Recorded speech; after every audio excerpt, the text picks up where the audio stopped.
to the Wandering Dotterill.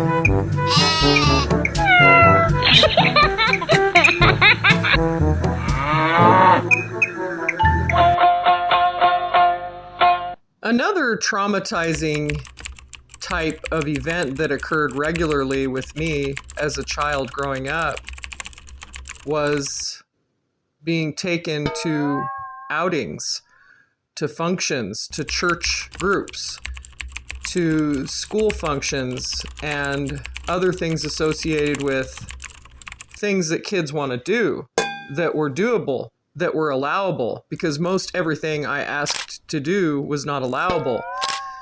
But this one instance of my parents dropping me off at school functions where we were bused to a facility or we were bused to a group or an outing such as choir or track and field, which I wasn't able to stay in these programs, these after-school functions, because if I didn't perform well according to my parents' standards, I was yanked out summarily out of these groups.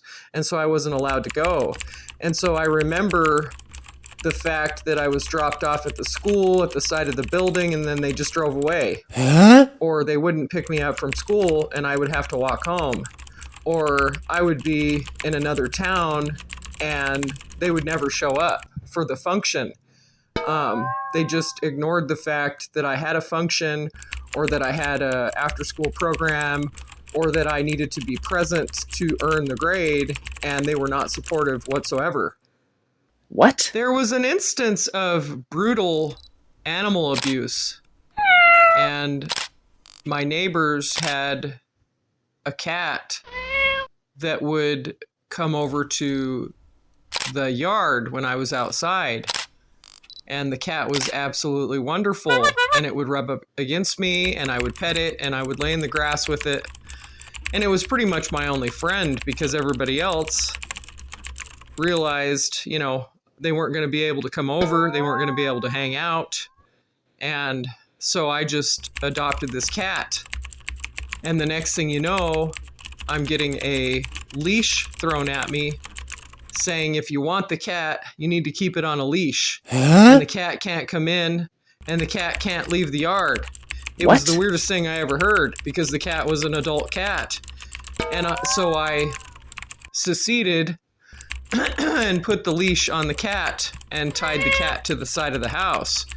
And of course the cat wasn't going to stay on the leash, and the cat escaped.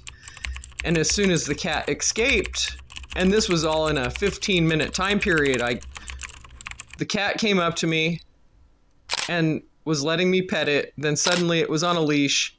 And the next thing you know, my dad is running through the yard and shoots it with a pellet gun right between the eyes.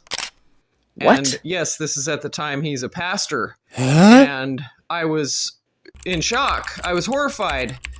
And the cat went down. I grabbed the cat. I brought the cat in the house. And the cat has a pellet lodged between its eyes. And it's crying and it's bleeding. And the next thing you know, my dad says, you know that the cat won't make it.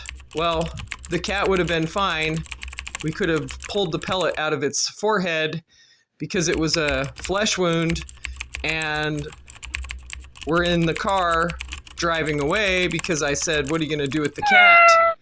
He said, you can't go with me. And I said, I'm going with you. So I grabbed the cat. We're in the car going down the road, and we pull over to the side of the road. My dad jumps out and says, you can't watch this. And he grabs the cat out of my hands and shoots it with a gun and kills it. And it was absolutely horrible to me. I started screaming. And then he started screaming at me, I told you not to watch. And it was the weirdest form of animal abuse I've ever seen from anyone. It was shocking and traumatizing, and up to that point, I never trusted him anyway. And then I trusted him less and less every single day from there on out. It was a known fact by my siblings that my father would come unglued that he would rip his belt off and start beating. Huh? Whoever was in trouble would get the beating. And I'm positive this went on even with my older siblings, which they choose not to bring it up because they know that I know.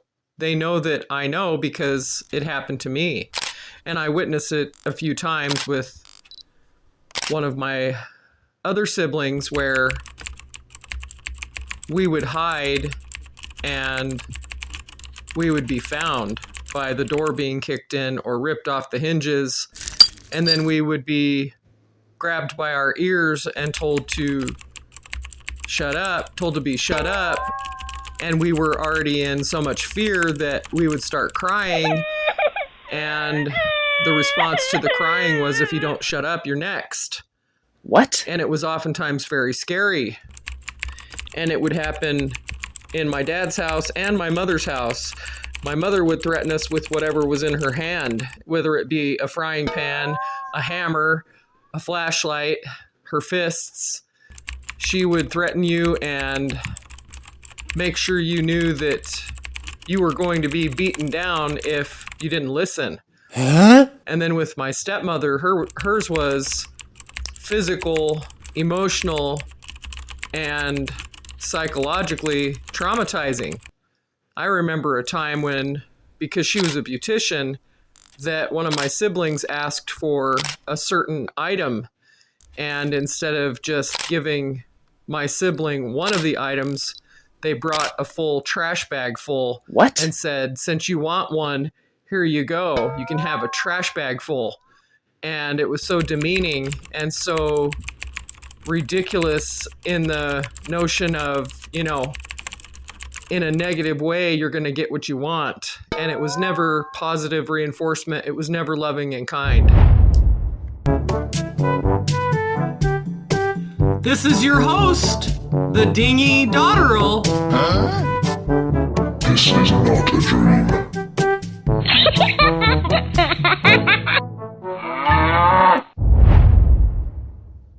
When faced with betrayal and trauma, or betrayal trauma, being traumatized, abused, and neglected by those that we look up to, those that we think love us, it puts us in a precarious situation. We either create our own reality or we run from it. And not only did I run from it, I started running away silently in my mind and sneaking out and running away when I was in different situations. I would make sure everyone was asleep and then I would slip away, only to be disappointed because no one noticed I was gone. Huh? And when they started noticing I was gone, it either was a big joke or I got in lots of trouble, which was physical trouble, like a beating or being grounded or things taken away from me, which I didn't have much anyway to be taken away. And then that's when push came to shove. I ended up getting punched in the face by one of my parents and running away. If children aren't protected from the toxic environments we've been speaking about, religious control, legalistic abuse, physical abuse, violence, and protect them from those in authority who are harming them, we must consider the catastrophic effects of that toxic abuse, the psychological and emotional manipulation, the long-term side effects of narcissistic control, and the physical abuse that sometimes goes along with it, and the long-term side effects, the loss of life, the toxic, harmful outcome in relationships that fail, the long-term mental illness that comes along with it, the mental health issues, the psychological issues, emotional and otherwise. They are so disastrous that individuals face financial repercussions and legal backlash because of these situations. We must consider these things. The truth of the matter is, narcissism is rife. Neuroticism is running rampant. And social media exemplifies it. All while children are suffering. Trafficking rings are making billions of dollars a year. And worse, we sit here ignoring our own children. The most recent thing I heard that stuck with me was from an informative, well-known pastor. And I'm paraphrasing, but I feel it hits home. It takes one generation to do the deed, not follow the truth. Then the second generation to do what the first one did. And they slowly learn and no longer know the truth. Huh? And the third generation doesn't know the truth and leads the fourth generation blindly into the future.